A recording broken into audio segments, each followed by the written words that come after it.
Hello YouTube, my name's Sean Connors and welcome back to the Outsiders channel. And tonight I want to talk about a subject which can massively improve your games, and it's about our own history, humans' history, and what you can draw from that and how you could weave that into your story. And so what I want to try to do is absolutely shoot this first take to try and give you hopefully a good taster of where I want to go with this, and discuss certain aspects of things that you may or may not know, and then weave them into a greater story. So taking elements that are factual, weaving bits on top that are not, bringing the two together to create an interesting, very deep, submersive plot. So hopefully what this will do is illustrate how useful history is to us as GMs, the inspiration that we can draw from it. And I'm going to do this over quite a few videos, I think. But tonight I'm just going to start on one subject. Obviously, one of the most important things in any grand campaign is obviously to have some sort of enemy, some sort of key enemy behind the scenes, or maybe right out in front, but some key enemy that the group is likely to encounter and become a major nemesis of them throughout the entire campaign. I think a lot of games are based on that premise. Certainly a lot of mine are.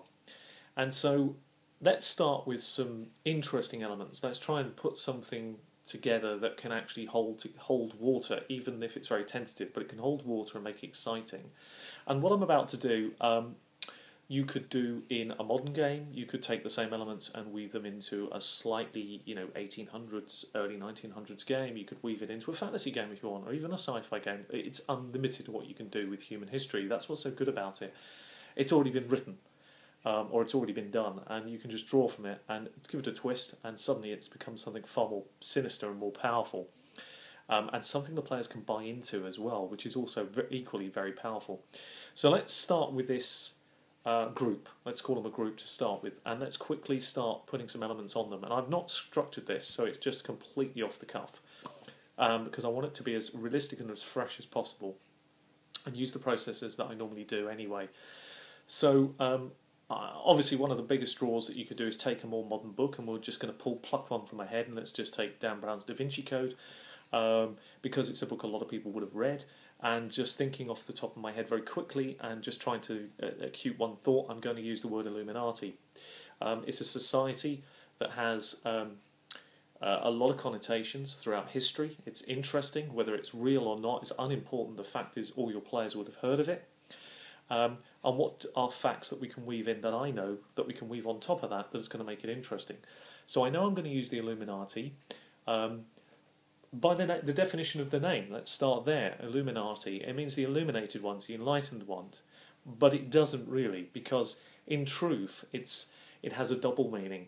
Because that's why the name can be flipped round, and it still means the same. You may have remembered that from the film, where he can take the symbol that's stamped down on someone, and actually if you flip it around it still says Illuminati.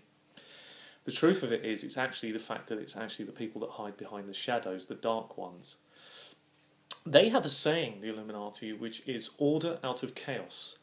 That is actually also given on your $1 bill, strangely enough. And actually the truth of it is, it actually has a double meaning again. So it's actually create chaos to bring order out of. So i.e., the society basically can create the problem, then give the solution. Now, that little piece there, unscripted and unedited, is beautiful. Now, you think about that for a second. We already have a society, they already have a central theme running, they have a very deep, sinister, long-winded plan that they've been putting in preparation for many hundreds of years in your campaign world. And their plan is to bring the one world order, the new world order, to your world. One government ruling everything, effectively them. That's the plan.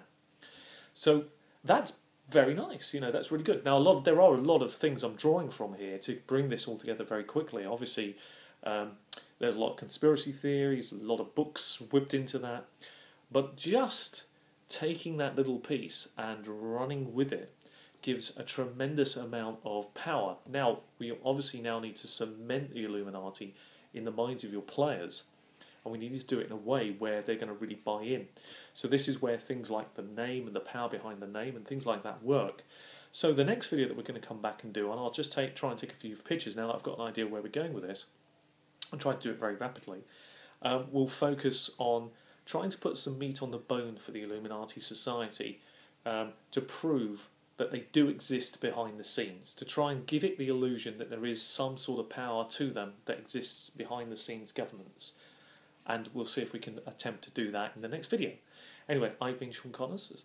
This has been all about using history on your games, and for this particular one we're talking about the most secret and sinister society of them all, and we'll call them the Illuminati. Anyway, thank you very much, take care of yourselves, and see you in a few minutes. Bye-bye.